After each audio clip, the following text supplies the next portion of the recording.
네, 할렐루야, 할렐루야. 좋은 아침입니다. 할렐루야. 너무 항상 좋은 일요일 아침입니다. 네, 오늘 설교의 제목은 하나님의 언약을 의지하는 삶입니다. 하나님의 언약을 의지하는 삶. 본문은 여호수아서 9장 22절에서 27절 말씀을 읽도록 하겠습니다. 여호수아서 9장 22절에서 27절의 말씀을 읽도록 하겠습니다. 네, 우리 한 목소리로 말씀 같이 읽도록 하겠습니다. 시작. 여호수아가 그들을 불러다가 말하여 이르되 너희가 우리 가운데 거주하면서 어찌하여 심히 먼 곳에서 왔다고 하여 우리를 속였느냐? 그러므로 너희가 저주를 받나니 너희가 대를 이어 종이 되어 다 내 하나님의 집을 위하여 나무를 패며 물을 깃는 자가 되리라 하니 그들이 여호수아에게 대답하여 이르되 당신의 하나님 여호와께서 그의 종 모세에게 명령하사 이 땅을 다 당신들에게 주고 이 땅의 모든 주민을 당신들 앞에서 멸하라 하신 것이 당신의 종들에게 분명히 들림으로 당신들로 말미암아 우리의 목숨을 잃을까 심히 두려워하여 이같이 하였나이다. 보소서, 이제 우리가 당신의 손에 있으니 당신의 의향에 좋고 옳은 대로 우리에게 행하소서 한지라. 여호수아가 곧 그대로 그들에게 행하여 그들을 이스라엘 자손의 손에서 건져서 죽이지 못하게 하니라. 그날에 여호수아가 그들을 여호와께서 택하신 곳에서 회중을 위하여 여호와의 제단을 위하여 나무를 패며 물을 깃는 자들로 삼았더니 오늘까지 이르니라. 아멘. 아멘. 오늘 본문의 말씀은 이스라엘 백성이 우리가 잘 아는 아이성 전투를 끝내고 그들이 아이성 전투를 승리하고 난 후의 이야기입니다.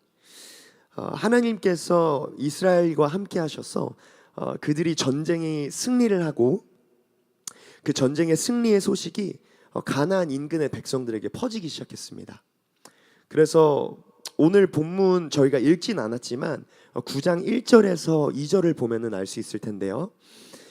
백성들이, 그러니까 이제 가나안에 따른 거주하는 족속들이 이스라엘 백성이 전쟁을 승리하고, 그러니까 뭐 그들이 소식을 들었다고 하면 이제 뭐 그들이 이제 요단강을 도하한 것부터 시작해서 그리고 이제 더 나아가서는 여리고를 무너뜨리고 그리고 아이성 전투까지 승리로 이끌었던 그 모든 일련의 과정들을 이제 들었던 거겠죠.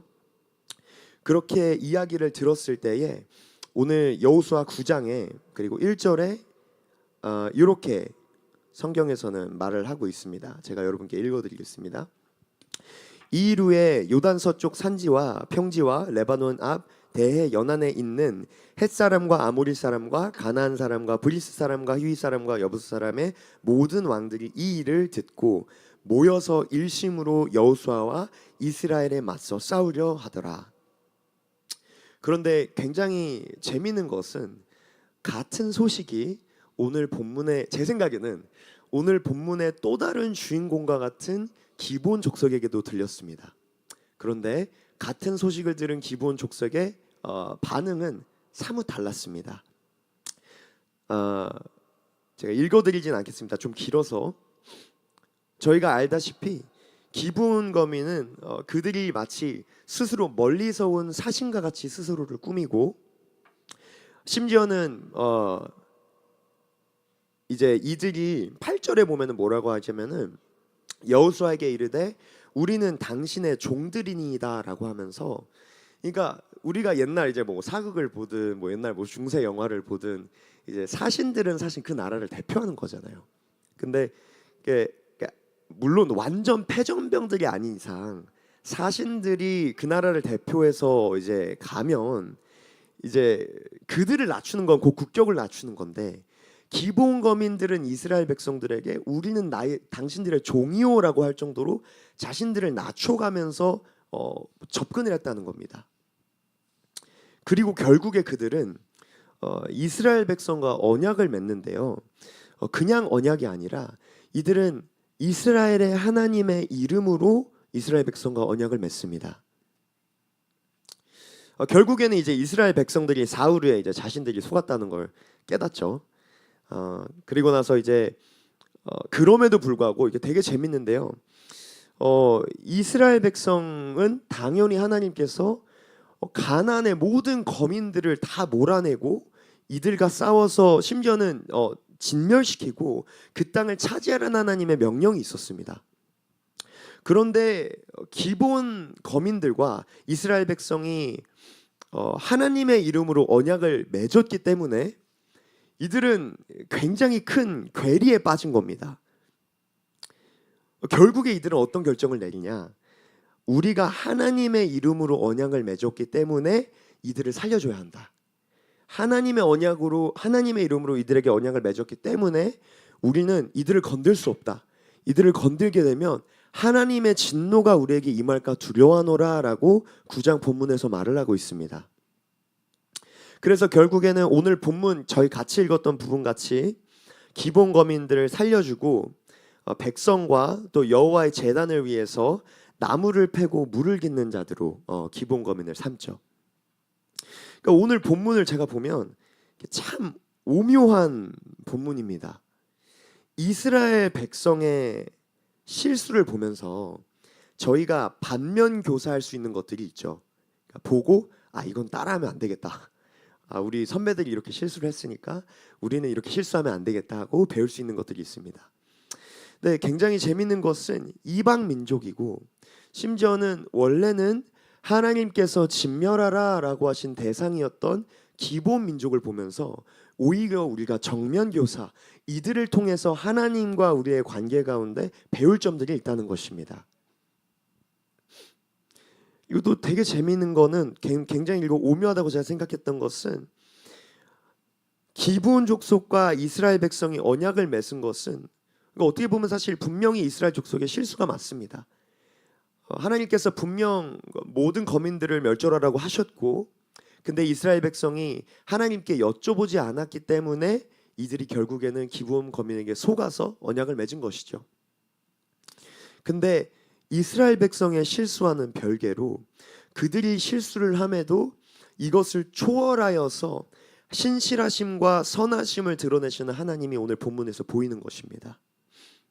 이스라엘 백성이 방심을 했습니다. 우리가 5월에 박호중 목사님께서 여호수아 9장을 가지고 영적 방심이라는 주제로 설교를 했던 것을 기억을 하실 수도 있고 못 하실 수도 있고 솔직히 저도 설교 준비를 하면서 다시 노트를 찾아봐야 하는 I admit 그런 시츄에이션이었습니다. 방심이란 담임 목사님이 이렇게 말씀하셨어요. 그러니까 마치 무장 해제와 같은 분위기. 그러니까 우리가 신경 쓰지 않고 경솔한 태도를 의도적으로 갖는 행위, 그리고 사실 경계를 소홀하게 하는 것, 이런 것들을 이제 방심이라고 말씀을 해주셨습니다. 이스라엘 백성은 아이성 전투를 승리를 하고 영적인 방심에 빠진 것이죠. 이들이 신본주의적인 하나님께 모든 것을 묻고 행하는 태도가 아니라 인본주의적인 태도를 취했고 하나님을 의지하지 않고 인간의 눈으로 판단한 것들의 결정이 그들의 영토가 될 수 있었던 땅에 기브온 거민과 함께 살았어야 했습니다.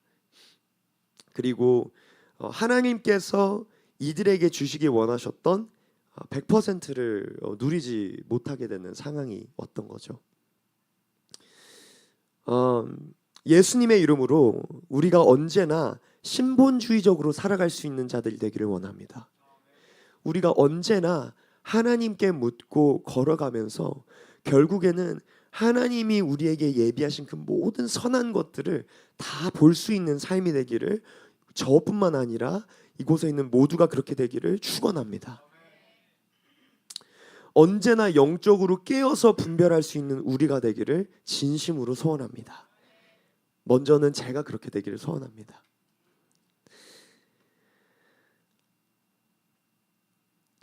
시편 145편 8절에서 9절 말씀 제가 읽어드리겠습니다.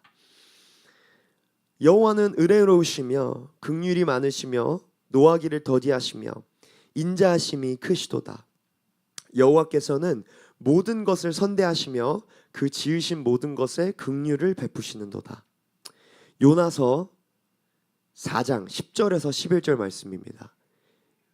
우리가 요나 이야기 너무 잘 알죠. 요나가 하나님 말씀 순종 거의 뭐 안 하는 거 같이 해가지고 막 회개라 이러고 이거 나와가지고 이제 주님 좀 말했습니다. 그리고 막 배째라 이러고 누웠는데 주님이 그거 사용하셔가지고 니느웨 모든 백성들이 회심을 하고.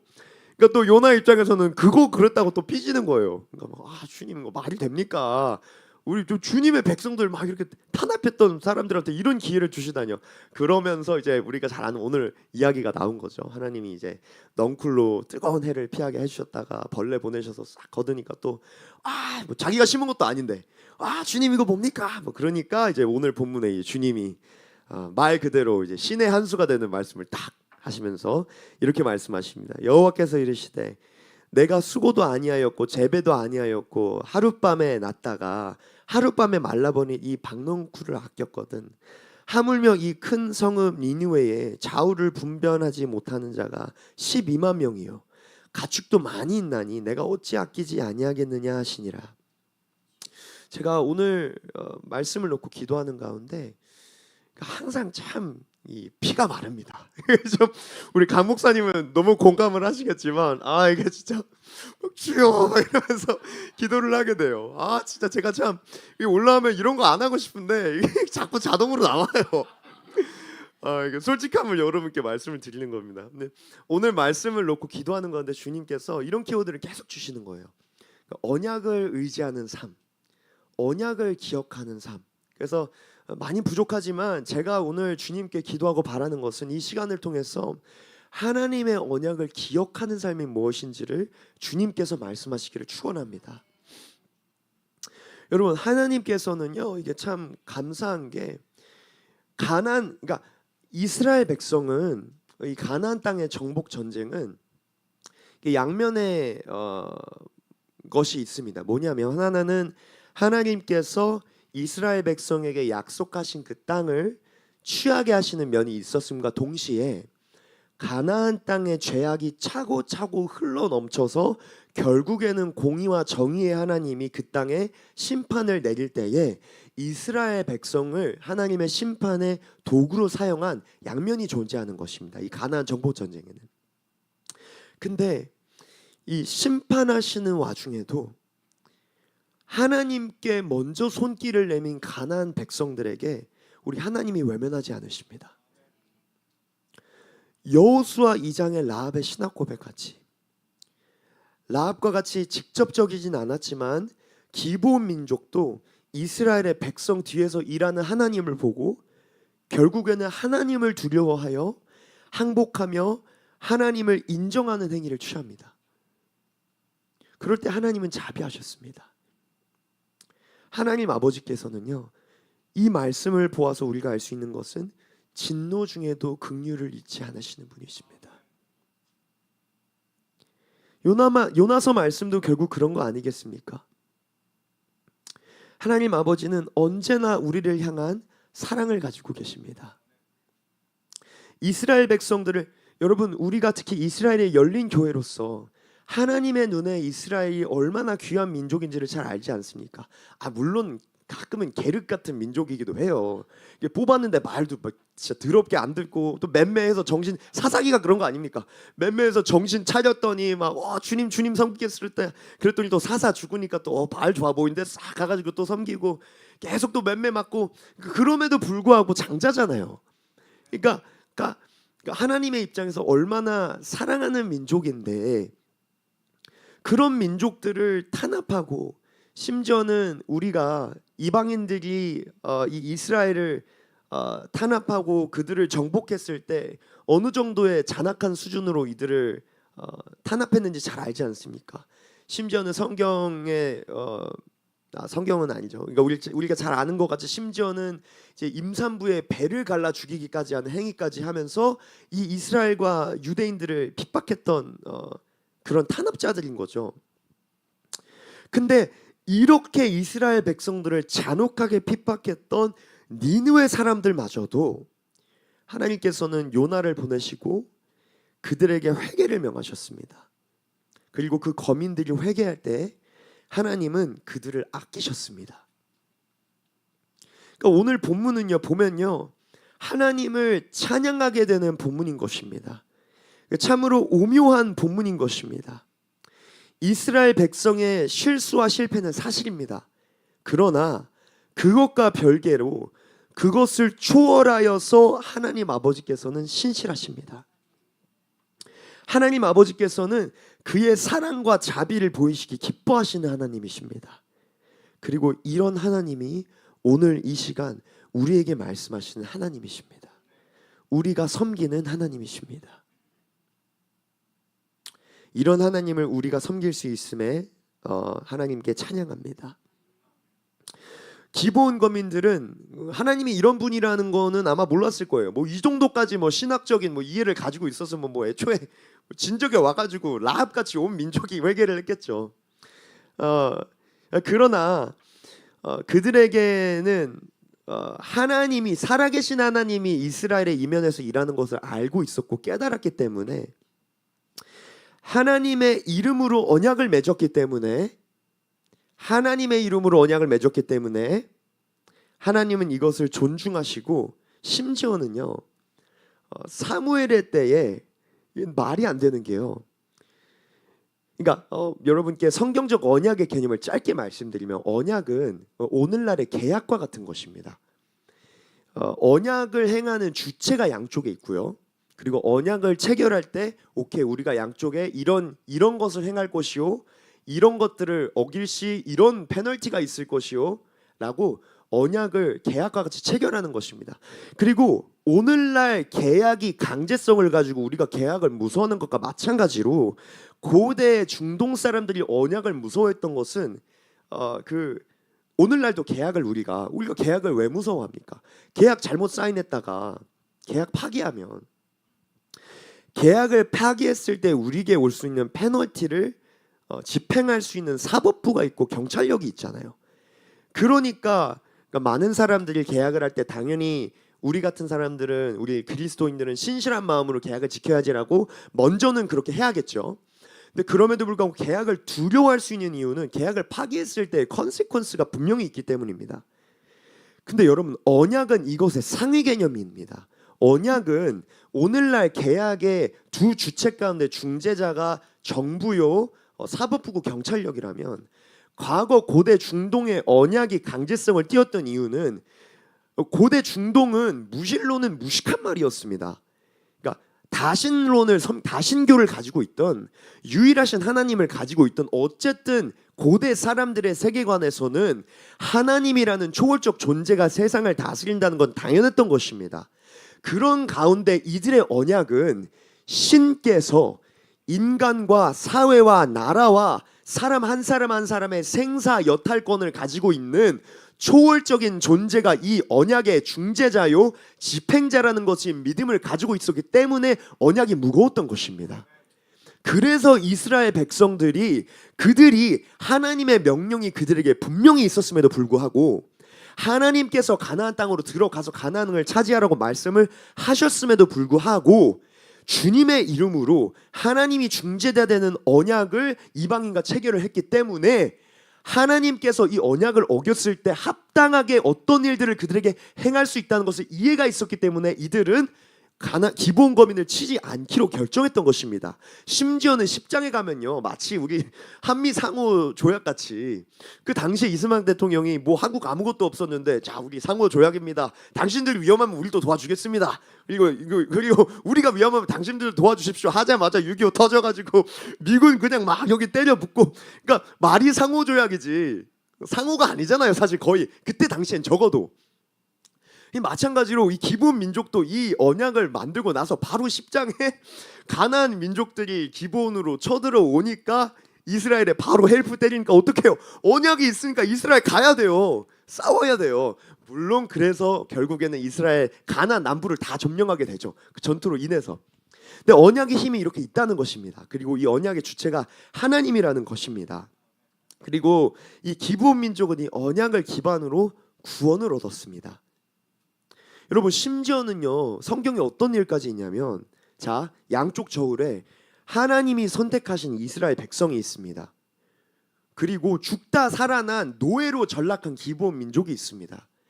그런데 사무엘하 21장 1절에서 2절에 어떤 말씀이 있냐면 제가 읽어드리겠습니다.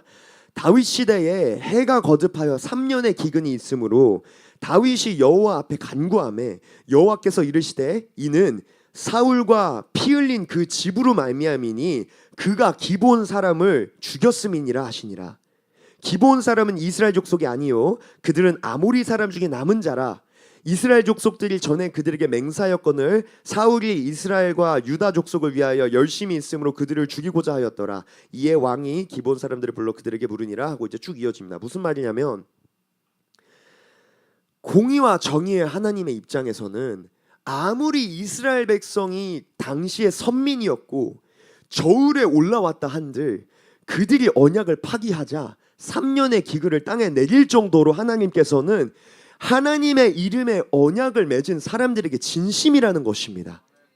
하나님은 언약에 기반한 사람들에게 신실하심이 천대를 넘어 천대까지 간다는 것입니다. 심지어는 이방 민족인들이라고 할지라도 하나님께서는 심지어 다윗의 통치에 있을지라도 너네가 언약을 맺어서 해치지 않기로 했던 이 백성들을 해야 했기 때문에 내가 너희에게 합당하게 기근을 내릴 수밖에 없다라고 하나님께서는 소수민족 중에 소수민족이요 노예로 전락했으나 하나님의 이름으로 맺은 언약을 붙들고 있는 그거 하나만 붙들고 있는 자들의 손을 들어줬다는 것입니다.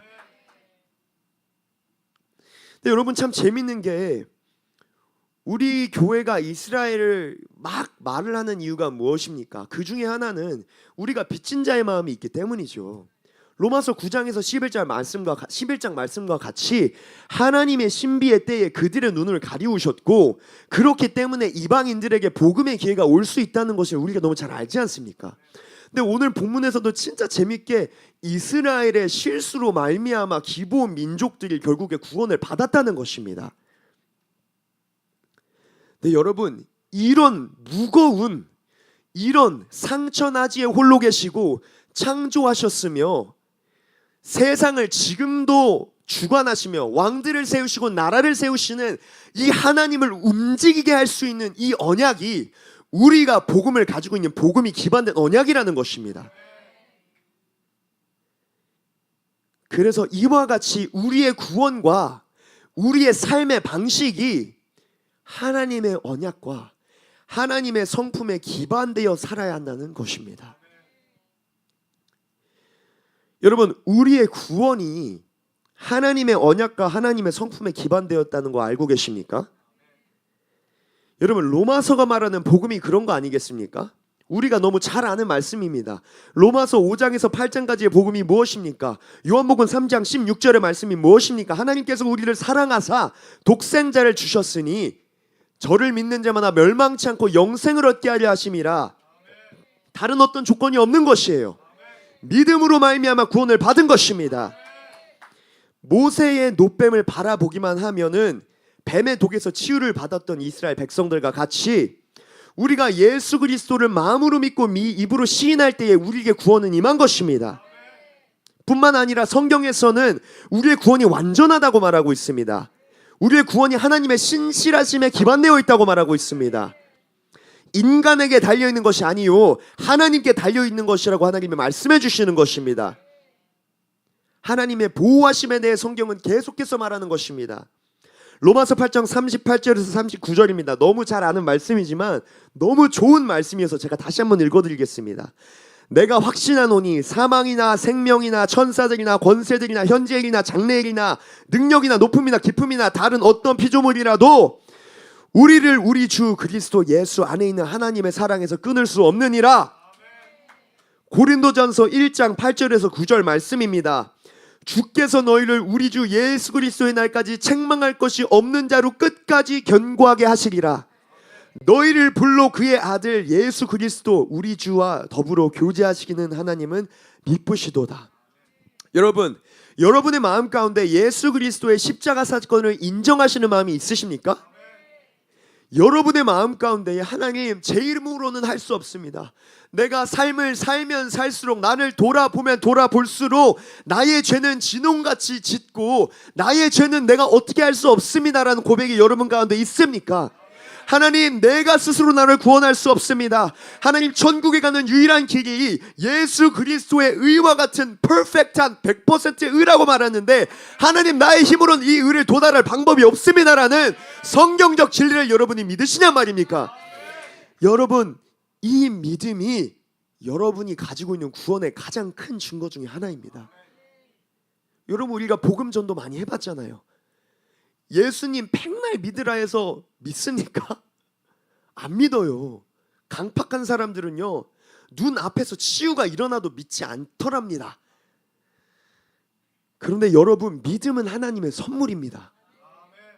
혹시라도 이방 가운데 내가 이렇게 사는데 나의 삶을 돌아봤을 때 내가 과연 천국에 들어갈 수 있을까라는 거짓말에 시달리는 분들이 있으시다면 예수의 이름으로 끊어냅니다. 여러분, 다시 한번 말합니다. 여러분 죄인인 거 인정하십니까? 여러분 부족하신 거 하나님 앞에서 시인하십니까? 여러분, 십자가의 능력과 예수 그리스도의 보혈이 나를 위해 흘려졌다는 것을 믿으시냐 말이에요. 여러분, 그것이 구원의 조건이요, one and only 조건이라는 말입니다. 믿음으로 말미암아 우리가 의인이 된단 말입니다. 여러분, 죄와 싸우기 원하십니까? 네, 많이 무너집니다. 나의 무너짐이 결코, 나의 연약함이 결코 나의 죄의 합당화가 될 수 없습니다. 정당성을 줄 수 없습니다. 그러나 여러분이 같은 죄로 10년, 20년을 씨름한다 한들 여러분의 마음 가운데는 그 죄를 지을 때에 여러분의 마음에 하나님, 저를 여기서 꺼내 주십시오. 하나님, 내가 싸우기 원합니다 하는 여러분의 마음 가운데 죄와 씨름하는 마음이 있냐는 것입니다. 여러분, 있으십니까? 여러분, 그렇다면 그것은 또 다른 구원의 증거입니다. 많은 신앙의 선배들이, 마틴 로이드 존스 목사님도 이렇게 말씀을 하십니다. 여러분, 죄를 싫어하는 것 시작 자체가 구원의 증거라는 거예요. 그러니까 전에는 너무 즐거웠고 당연했던 제가 이제는 당연하지 않고, 심지어는 예전같이 즐기고 싶은데 즐겨지지가 않아 하는 상황에 오는 게 구원의 증거라는 것입니다. 성령 하나님께서 여러분 안에서 일하신다는 증거라는 것입니다. 여러분, 하나님을 더 알아가기 원하십니까? 여러분 안에 경중은 있죠. 그리고 이제 높음과 낮음은 있을 수 있습니다. 그러나 여러분 안에 여러분의 좌우 앞뒤의 형제를 사랑하고 싶고 더 알아가고 싶고, 내가 할 수 있는 한 뭔가 해주고 싶고, 이 교회를 내가 할 수 있는 한 섬기고 사랑하고 싶고, 심지어 여러분들은 지금 하고 잘하고 계십니다. 그런 마음들이 여러분 안에 계십니까? 형제를 사랑하고자 하는 마음이 여러분 안에 계십니까? 여러분, 또 다른 구원의 증거입니다. 예수 그리스도의 십자가를 믿고 예수 그리스도에게 내가 나의 죄의 문제를 처리할 수 없습니다, 하나님 도와주십시오, 내가 살 수 있는 유일한 방법은 당신의 아들의 피로 체결된 언약 안에 들어가는 것밖에 없습니다 라는 고백이 곧 복음이요 구원이요. 결국에는 어떤 면에서 본질적으로 오늘 기브온 민족이 그들이 알던 모르던 하나님의 사랑을 이해했던 이해하지 못했던 하나님의 이름으로 언약을 체결했던 것과 동일하다는 것입니다.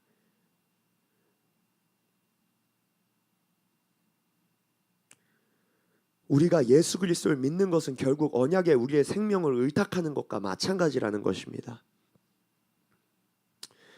여러분, 여호수아서 10장 1절에서 2절을 보면요, 제가 읽어드리겠습니다. 그때 여호수아가 아이를 빼앗아 진멸하되 여리고와 그 왕에게 행한 것 같이 아이와 그 왕에게 행한 것과 또 기브온 주민이 이스라엘과 화친하여 그 중에 있다함을 예루살렘 왕 아도니세덱도 듣고 크게 두려워하였으니 이는 기브온은 왕도와 같이 큰 성임이요 아이보다 크고 그 사람들은 다 강함이라 라고 기브온을 묘사합니다. 여러분, 기브온 민족은 강한 민족이었습니다. 그들은 전투력이 있는 자들이었습니다. 근데 이들은요, 자신들의 능력을 의지하지 않았습니다. 스스로 허름한 의복을 입고 스스로 다 떨어진 신을 신으며 이스라엘 백성 앞에 가서 구차하게 종이 되면서까지 자신들의 목숨을 구걸했다는 것입니다. 하나님께 목숨을 구걸하러 나아갔다는 것입니다. 여러분, 주변의 가나안 거민들은 이 선택을 보고 멍청했다고 했을 수도 있어요. 야, 니네 진짜 남자 아니다. 야, 씨, 니네 정도 힘 있으면 난 싸우겠다. 뭐 이랬을 수도 있어요. 니네 강하잖아. 니네 크잖아. 뭐 하는 거야, 니네 지금? 라고 가나안 민족은 말했을 수도 있겠습니다. 네, 여러분, 우리가 복음에 반응한 것이 또 같은 맥락이라는 것입니다. 회개하라. 죄인들에게 하나님의 심판이 있을 것이다. 회개하고 구원을 받으라. 천국에 입성해라. 하나님 아버지 품으로 돌아와라. 너의 죄 네가 어떻게 할 수 없다. 라는 복음이 선포될 때에, 하나님의 목소리가 울려 퍼질 때에 백기를 들고 항복한 사람들이 우리라는 것입니다. 그럴 때 하나님은 우리의 구원자 되시고 더 나아가서 사무엘하 21장에 제가 여러분께 말씀했던 것 같이 우리의 구원을 지켜주시는 하나님이 되신다는 것입니다. 하나님이 사랑으로 우리의 인생에 개입하기 시작하신다는 것입니다. 여러분, 이게 얼마나 큰 축복인지요. 여러분, 잘 생각해 봅시다. 여러분들이 우리 성경에 나와 있는 예시와 같이 여러분들이 도예 갑니다. 도자기를 만들어요. 또 어쩌다 갑자기 요즘 AI 있으니 갑자기 AI 칩 박아가지고 도자기가 막 말을 해요. 띠리띠리리리 하면서 막 주인님 미적분은 이렇게 하는 겁니다. 띠리리 하면서 막 도자기가 말을 해요. 야, 이놈 신통하다 허허 하고 막 갖고 다녀요. 근데 최고로 만든 도자기입니다, 여러분. 여기가 갑자기 어느 날 지가 막 조선시대를 막 찾아요. 띠띠띠띠띠띠 하더니 주인님 결정했습니다. 저 오늘부터 당신은 요강이 될 겁니다. 그러면 아니 내가 너를 밥그릇으로 만들었는데 요강이 된다니 무슨 말이냐? 안 돼. 너 백자 청자로 만들었어. 주인이 아닙니다. 저는 오줌 받는 게 좋습니다. 그래서 요강 이게 말이 됩니까, 여러분? 아니죠. 근데 좀 웃기게 말했지만 같은 맥락으로 하나님께서 우리의 인생에 개입하신다는 것이 얼마나 큰 축복인지요. 우리를 만드시고 우리의 날수를 세시며 우리를 아시고 우리 성경에 말하잖아요. 우리의 어머니의 뱃속에 우리가 만들어지기 전에도 우리를 이름으로 부르셨고 날수를 계속 하셨으며 머리에 난 털도 다 세신다는데 같이 머리털하니까 제가 좀 어저께 애들이랑 전도하다가 제가 한 분을 만났거든요. 이제 그 전도를 하는데 막 이제 가끔 이렇게 막 전도를 하면 이제 막 이렇게 막 주체해서 그러니까 저도 가끔 말을 그냥 막 이게 필터 없이 막 쏟는 거예요. 그러다가 막 주님이 널 사랑해 막 입만은 안 했죠. 죄송합니다. 주님이 널 사랑해 막 주님이 당신의 계획이 있어 막 당신을 향한 막 뜻이 있어 하나님 아버지께 돌아와야 돼 막 그렇게 하다가 제가 되게 잘 쓰는 이 콤비네이션이 있거든요. 그 콤비네이션이 뭐냐면 하나님이 당신을 태어나기 전부터 성경이 이렇게 말했어. 당신이 그 어머니 태 속에 계시기 전부터 하나님 당신 하셨어. 당신의 날수가 하나님 다 하셔. 하나님 당신을 향한 생각이 모래알보다 많다 그러셨어. 그러면서 이제 제가 마지막에 이제 원투 잽 딱 날리고 이제 딱 스트레이트로 하나님께서 당신의 머리털도 세신 받으셔 하고 말을 하는데 아차하니까 이분이 대머리신 거예요. 어저께 전도하다 제가 깜짝 놀래가지고 순간 한 2초 동안 제가 말을 못했습니다. 그래서 이게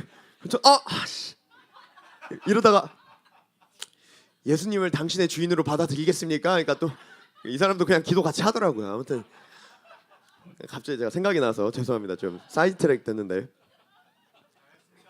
아무튼 감사합니다. 그러니까 결론은 하나님께서 백기를 들고 주님 앞에 항복한 자들의 인생에 개입하시는 것이 얼마나 큰 축복이냐는 거죠. 우리의 인생의 목적을 아시고 우리가 왜 만들어졌는지를 아시는 하나님께서 인생 가운데 개입하셔서 말씀하시고 때로는 우리가 이해하지 못하는 방향으로 끌어갈지라도 종국에는 하나님 당신은 선하시며 완전하십니다라고 말할 수밖에 없는 간증의 간증이요 열매의 열매가 있을 수밖에 없는 삶으로 하나님 그분이 이끌어 가신다는 약속이 얼마나 복된 약속인지요.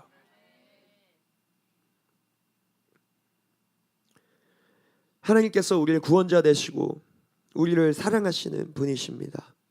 여러분, 하나님의 뜻을 알았을 때 우리가 인생에서 응당 행해야 하는 일을 알았을 때에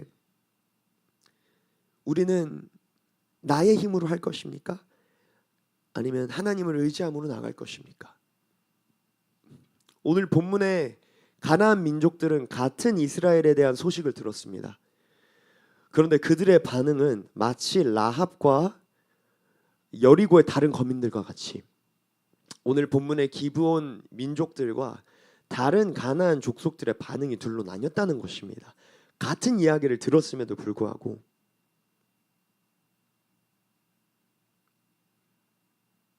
우리는 어떤 면에 있어서는 이미 기브온 민족과 같은 하나님의 언약 아래로 들어가겠습니다라고 선택한 자들입니다.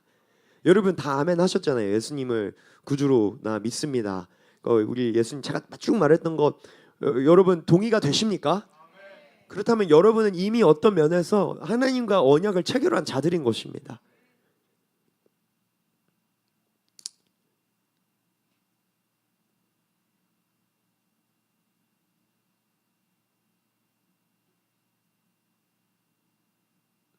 이게 제 생각이 나서 참이 하나님의 언약과 하나님이 얼마나 선하신 분이냐면요. 저는 하나님의 언약을 이 부분을 놓고 묵상할 때 어떤 대목이 기억이 나냐면 하나님께서 아브라함과 언약을 체결했던 그 장면이 생각이 나는 거예요. 그 언약이라는 그 고대 중동에서의 언약은 그 아브라함이 우리가 잘 아는 스토리 같이 동물 반으로 쪼개가지고 그 사이를 왔다 갔다 하는 그런 언약이 있었다고 합니다. 근데 이제 그 언약의 의미가 뭐냐면은 거의 약간 너 이거 안 지키면 이 동물같이 너가 될 거다라는 무시무시한 말도 안 되는 그런 엄청나게 있는 그런 게 이제 고대 중동의 언약이었는데 근데 여러분 하나님과 아브라함이 언약을 체결했던 장면 기억하십니까? 하나님이요 너 나랑 언약 맺을 거야. 너 기다려. 그러니까 하나님이 아브라함을 깊은 잠에 빠지게 하시고 아브라함은 왔다 갔다 안 하게 하셨어요. 하나님 스스로 왔다 갔다 하셨습니다. 여러분 우리 하나님 아버지의 언약은 이렇게 사랑이 많으시고 자비가 많은 언약이라는 거 기억하시기 바랍니다. 여러분 이제 우리가 구원이라는 언약을 맺은 백성으로서 하나님의 언약이 얼마나 사랑의 언약이요 우리를 이끌어 가시는 언약이라는 걸 알았다면 이제 두 번째 단계로 나아갈 시간입니다. 우리가 매사에 하나님을 선택할 것인지 아니면 나의 힘으로 쌓아 나갈 것인지 이 싸움은 구원의 문제에만 지금 국한되어 있는 것이 아닙니다. 그러니까 오늘 본문을 제가 재밌게 봤던 이유 중에 하나는요. 오늘 본문은 항상 물론 이스라엘 백성이 주인공이지만 9장은 굉장히 재밌게 기브온 민족과 이스라엘 백성이 마치 두 주인공 같이 나온다는 것입니다. 그런 가나안 민족 어떻게 보면 우리는요 가나안 민족에 더 공감이 돼요. 우리 이방인들이잖아요. 그런 관점에서 인생의 풍파가 오고 하나님 외에는 감당할 수 없는 문제들이 오고 작든 크든 대소사 이게 어떤 길이 선한 길인가라고 헷갈릴 때 우리가 의지하는 것이 무엇이고 선택하는 것이 무엇이냐 말입니다. 우리의 삶의 자리에서 우리에게 도전이 올 때 우리는 어떤 선택을 할 것인가 기로에 놓입니다. 그리고 그 선택들은 하나님의 방식을 선택할 것인지 아니면 나의 힘을 의지할 것인지를 결정하게 합니다. 오늘 본문의 기브온 족속을 제외한 가나안 백성은 결국 자신의 힘을 의지했던 것이고 기브온 족속은 하나님의 궁대에 항복한 것입니다. 여러분 역대상은요 유다 왕국의 왕들의 이야기입니다.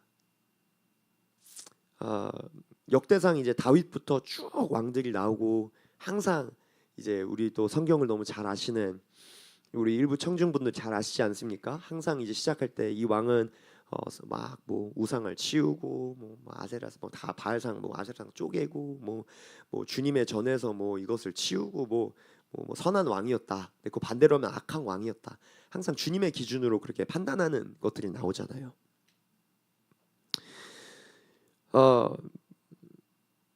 여러분, 두려움이 나에게 밀려올 때, 인생의 시름이 밀려올 때 우리가 우리의 알량한 지혜, 우리의 물질, 우리의 노력을 의지하려고 합니다. 그게 그냥 우리의 본성입니다. 그게 우리가 솔직히 육적으로 편해요. 기도의 자리에 나와서 하나님 언제 우리에게 말씀하실지 기다리는 것보다, 저는 육적인 기질을 대변하는 겁니다. 기다리는 것보다 차라리 그냥 내 눈앞에 보이는 거, 돈이 손에 쥐면 돈으로 하고, 인맥이 손에 쥐면 인맥으로 하고, 나의 어떤 능력이 손에 보이면 능력으로 하고 하는 것이 인간의 기준으로는 더 편하단 겁니다.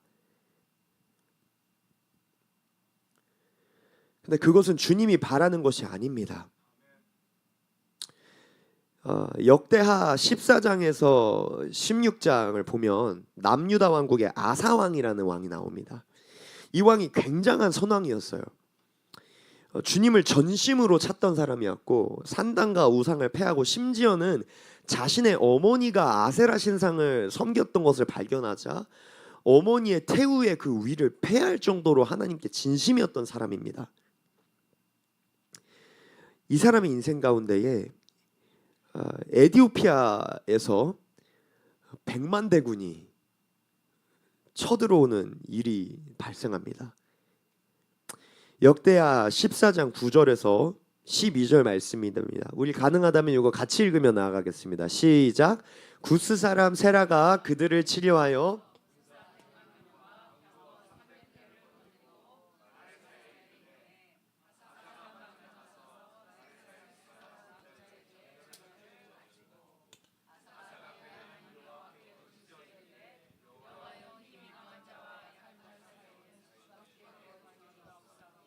우리 하나님 여호와여 우리를 도우소서.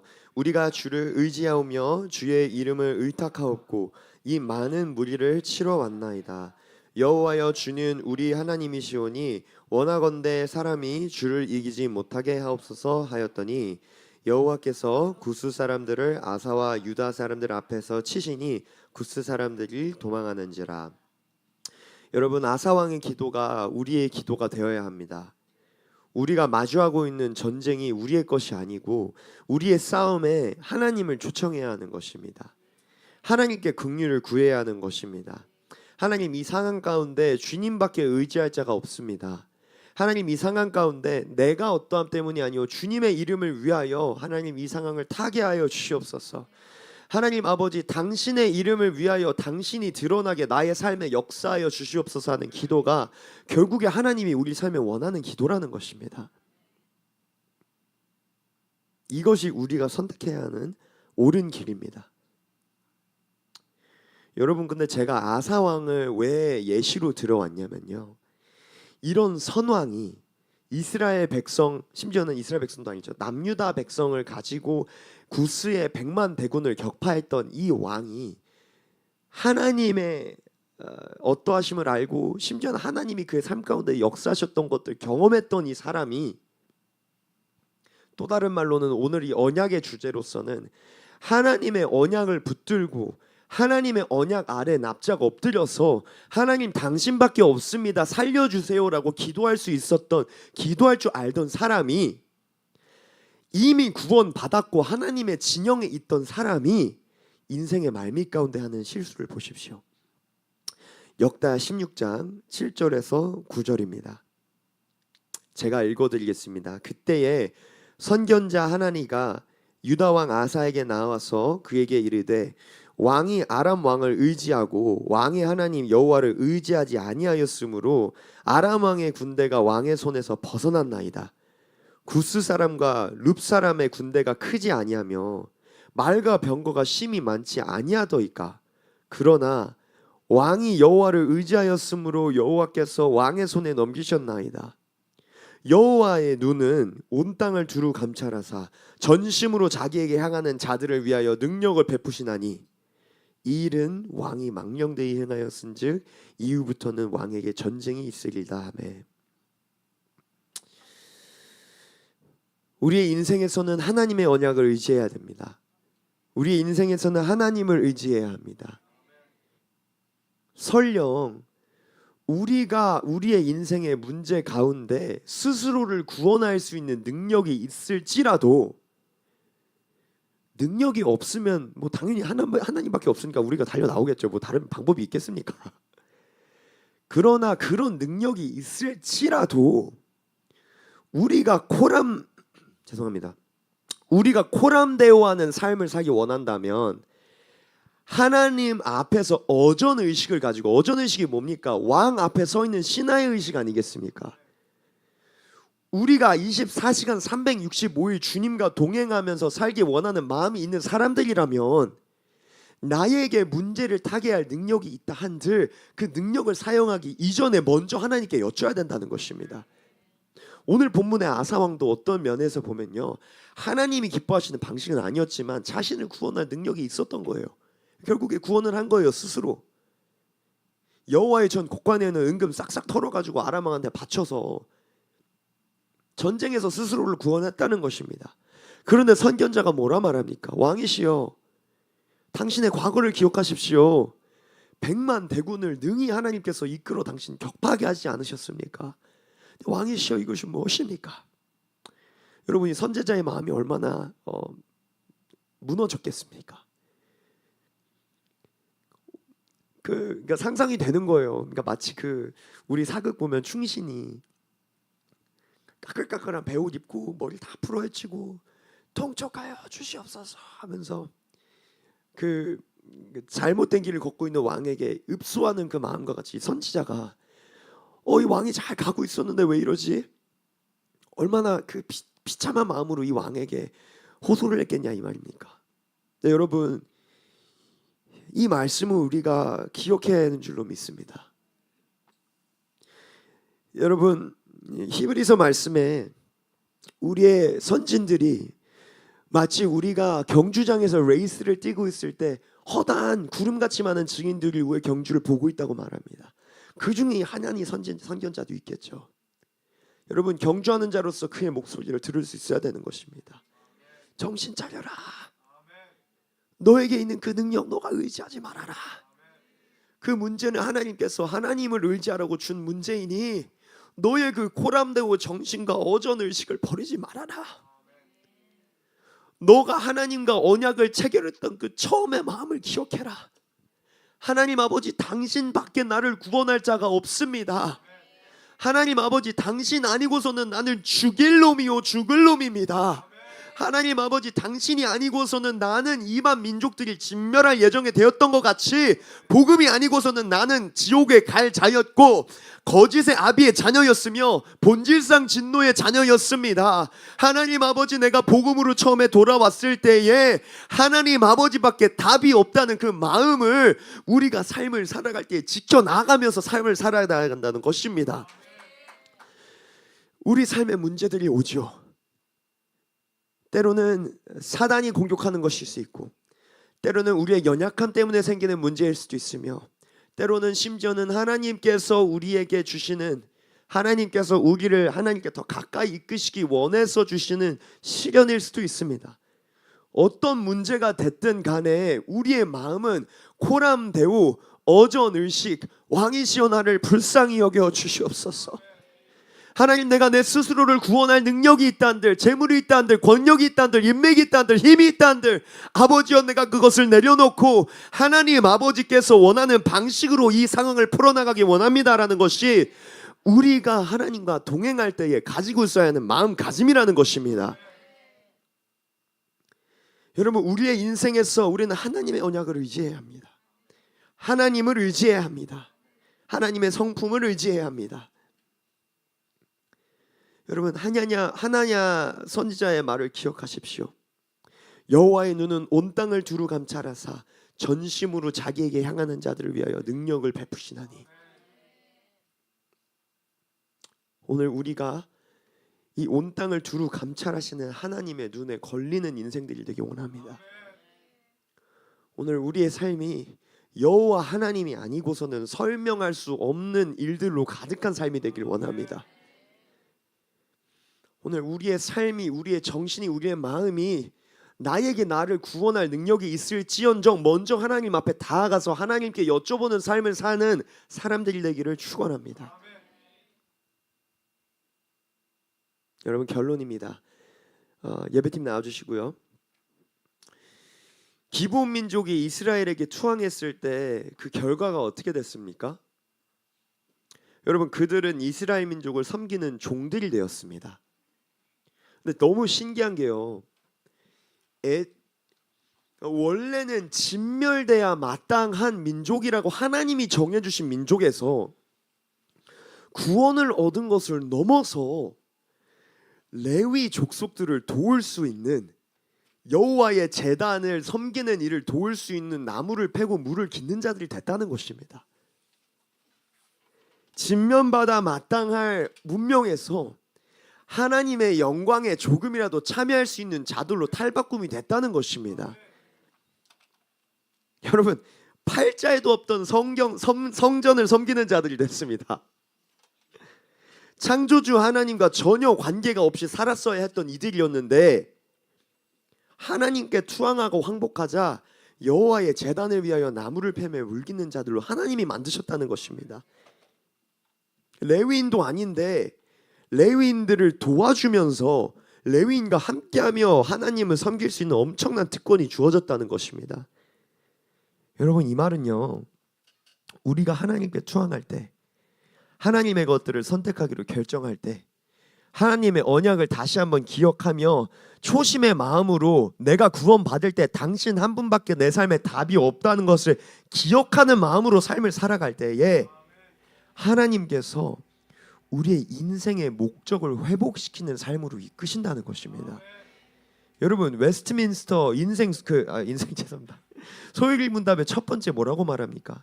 인간이 창조된 목적이 무엇입니까? 하나님을 영화롭게 하는 것이라고 우리 다 잘 알지 않습니까? 하나님 영화롭게 하는 건 무엇입니까? 결국엔 주님의 사랑을 알고 주님과 교제하며 첫 계명을 첫 자리에 두고 그로 말미암아 나오는 그 에너지와 주님을 사랑하고 주님 안에서 회복된 것으로 둘째 계명을 이행하는 삶이 결국에 하나님께 영광 돌리는 삶 아니겠습니까? 결국에는 주님 안에 주님을 기뻐하며 주님을 섬기며 주님께 영광 돌리는 삶을 살아가는 것이 하나님께서 인류를 땅에 둔 목적인데,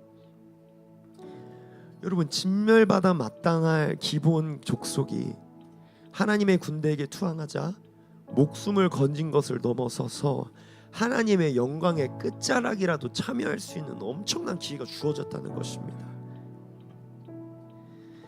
여러분, 하나님께서 영원 전부터 우리를 위해 가지고 계셨던 계획, 우리 삶에서 성취하고 풀어내십니다.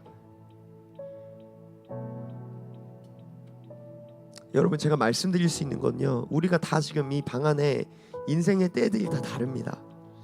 어떤 분들은 노년의 때를 보내시는 분들이 있는가 하면 장년의 때를 보내시는 분들도 있고, 또 물론 2부 예배를 드리겠지만 또 뒤에는 우리 다음 세대 친구들도 앉아 있습니다.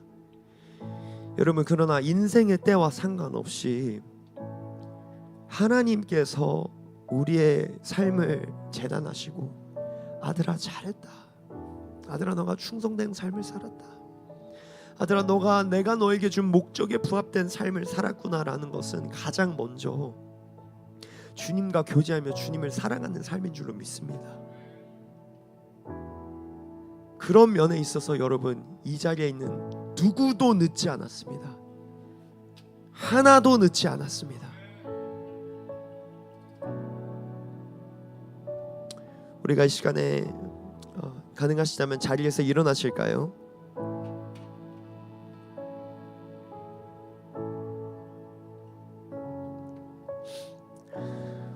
우리가 이렇게 기도하며 나아가는 것입니다. 하나님, 내가 그 주님과의 언약을 맺었던 초심으로 돌아갑니다. 하나님, 기브온 족속이 자신들의 목숨을 살리기 위해서 발을 동동 구르며 절박함 가운데 스스로를 비참하고 비굴하게 만들지언정 하나님의 군사와 하나님의 이름으로 언약을 체결해야겠다라는 일념으로 도박을 걸었던 것 같이, 도박수를 뒀던 것 같이, 하나님, 내가 내 인생에 당신과의 신앙의 여정을 시작할 때 그 갈급했고 간절했던 마음을 다시 한번 기억합니다. 그리고 하나님, 이 마음이 비단 첫사랑이 아니라 우리가 인생을 살아가는 어전의식이요 코람데오인 줄로 믿습니다. 그래서 이 시간에 우리가 이렇게 기도하며 나아가겠습니다. 하나님, 특별히 우리 역대하 16장에 하나니 선지자가 아사 왕을 향해서 아주 간곡하면서도 마음이 찢어졌던 그의 간절한 부르짖음을 어쩌면 지금도 허다한 무리 중에 한 명으로 섞여서 우리의 경주를 바라보며 응원하는 한 자로서 동일한 말씀을 할지도 모르는 그 말을 다시 한번 기억합니다. 하나님, 나의 인생이 여호와의 눈에 들어가는 인생 되게 하여 주시옵소서. 온 땅을 두루 감찰하사 전심으로 자기에게 향하는 자들을 위하여 능력을 베푸시나니 하나님, 이 능력 의지하여 살아가는 자 되게 하여 주시옵소서. 이 언약 의지하여 살아가는 자 되게 하여 주시옵소서. 나의 힘이 아니요 나의 능이 아니요 하나님의 것들을 의지하며 자복하는 심령으로 주님 앞에 엎드려 절하는 심령으로 인생 살아가는 내가 되게 하여 주시옵소서. 하나님, 그럴 때에 주님의 이름을 위하여 나의 인생 가운데 모두가 볼 수 있는 주님의 일들을 행하여 주시옵소서. 하나님, 내가 세상의 사람들이 뭐라 한들, 가나안의 족속들이 뭐라 한들, 하나님, 내가 세상의 입장에서 바보 같아 보일지언정 나의 힘을 내려놓고 주님을 의지하며 나아갈 때에 하나님, 당신의 어떠함으로밖에 설명할 수 없는 주님의 능력으로 나의 삶에 행하여 주시옵소서. 주님의 일하심으로 나의 삶에 역사하여 주시옵소서. 우리 시간에 이 마음가짐을 가지고 주님께 뜨겁게 주여 부르짖으며 기도하며 나가겠습니다. 기도합니다. 주여,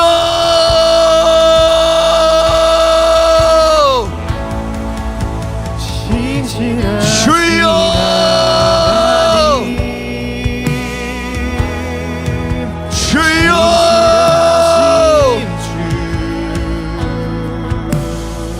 하나님, 내가 다시 한번 나의 전심을 주님께 의지하며 살아가기 원합니다. 하나님, 내가 다시 한번 나의 모든 것들여 주님께 살아가기 원합니다. 하나님 아버지, 나를 불쌍히 여겨 주시옵소서. 하나님 아버지, 나를 붙들어 주시옵소서.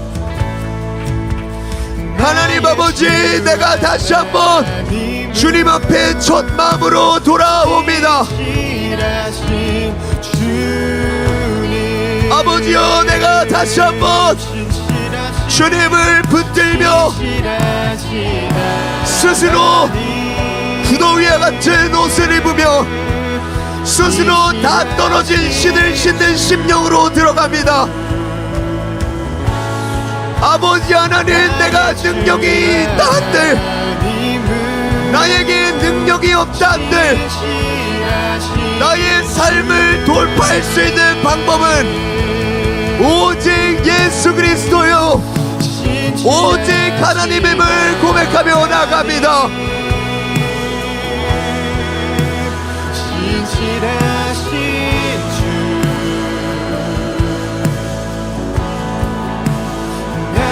주 하나님은 신실하신 주님,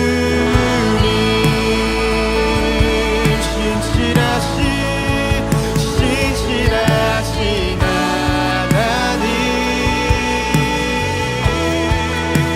신실하신 주,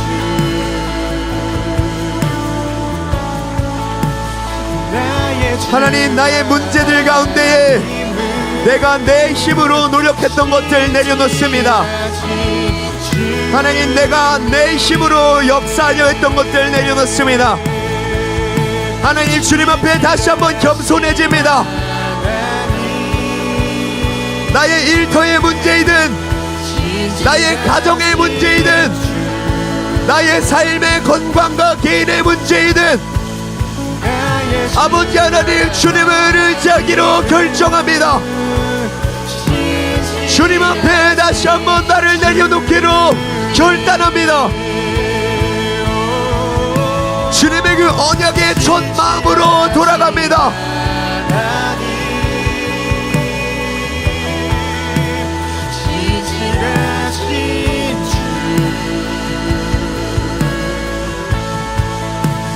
나의 주 하나님은 신실하신 주님. 여러분, 이 시간에 한 가지만 더 기도하며 나아가십시다. 여러분, 여러분의 마음의 원과 소원이 이 언약의 처음의 마음으로 돌아가기를 원하십니까? 여러분, 코람더우의 삶으로 하나님을 전심전력으로 의지하는 삶 살기 원하십니까? 그렇다면 이 시간에 우리가 역대하 16장 9절의 말씀과 같이 하나님께서는 온 땅을 두루 감찰하사 하나님을 의지하는 자들에게 주님의 능력으로 행하시기 원하신다는 그 말씀이 오늘 이 시간부로 우리의 삶에는 예언의 말씀인 것입니다. 오늘은 우리의 삶에는 주님의 약속의 말씀인 것입니다. 그래서 이 시간에 우리가 여러분의 각자의 처한 상황 가운데에 돌파가 필요한 영역이 있고 주님 앞에 씨름해야 되는 영역이 있다면 그 영역들을 향해 이렇게 선포하며 나아가십시오. 너 큰 산아, 내가 주님을 의지하며 나아갈 때에 너는 평지가 될 것이다. 너 큰 산아, 내가 주님을 의지하며 나아갈 때에 온 땅을 두루 감찰하사 주님을 전심전력으로 의지하는 자들에게 큰 능력을 베푸시는 하나님의 능력이 나의 삶 가운데 임할 것이다. 이 능력이 나의 삶에 돌파를 줄 것이다. 이 시간에 선포하면서 여러분에게 예언하면서 나가십시오. 이 시간에 기도하며 주여 부르짖고 기도로 나아갑니다. 주여, 기도 들으시 주여, 하나님 폭풍 속에 내 등불 내노래시라 주의 날개 아래서 내 주여. 아버지 하나님, 신실하신 주님 주님의 신실하심을 붙들고 아버지 하나님 기도하며 나아갑니다. 기도 들으시 하나님, 내가 오늘부로 전심으로 주님을 의지하기로 다시 한번 결단하오니 능력으로 역사하여 주시옵소서. 능력으로 역사하여 주시옵소서. 예수의 이름으로 브레이크스루가 있을지어다. 돌파, 돌파. 주님 일하여 주시옵소서. 주님 역사하여 주시옵소서. 신실하신 주 나의 주 하나님은 신실하신 주님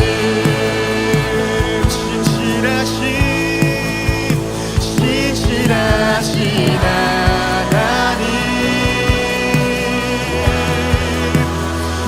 신실하신 주 나의 주 하나님은 신실하신 주님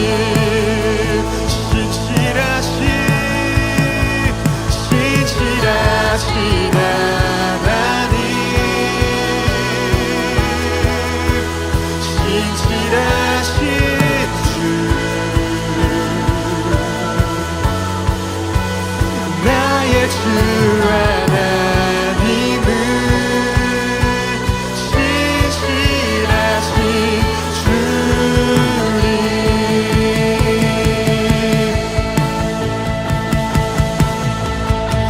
기도 들으시는 하나님 폭풍 속에 내 등불 내노래시라 주의 날개 아래서 내 멈추리니 신실하신 주님 찬양해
신실하신 하나님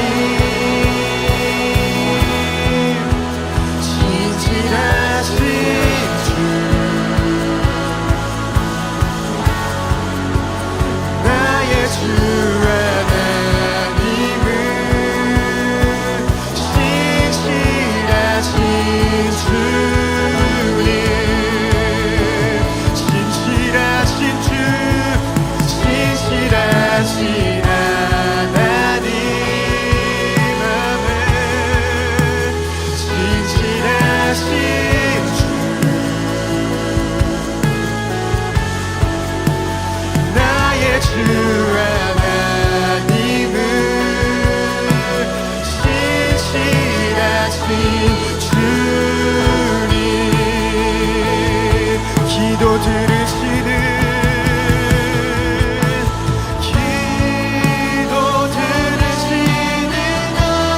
하나님 복음 속에 내 눈물 내 노래시라 주의 날개 아래서 내 멈추리니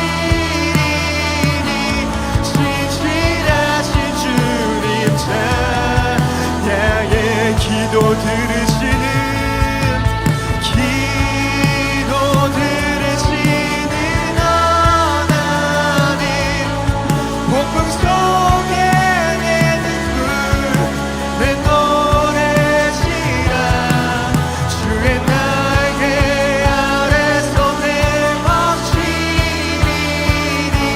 신실하신 주님 찬양해 신실하신 하나님 신실하신 주 나의 주 하나님은 신실하신 주님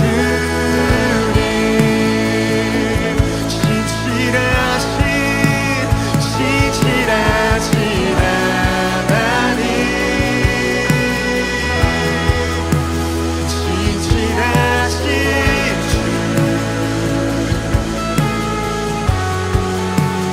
나의 주 하나님은 신실하신 주님 한 번 더 신실하신 하나님 신실하신 주 나의 주 하나님은 신실하신 주님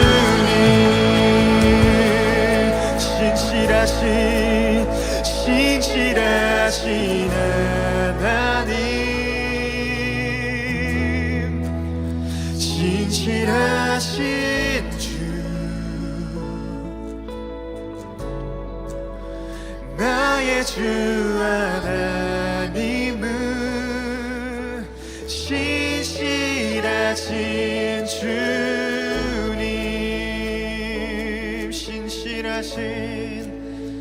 신실하신 하나님 신실하신 주 나의 주 하나님은 신실하신 주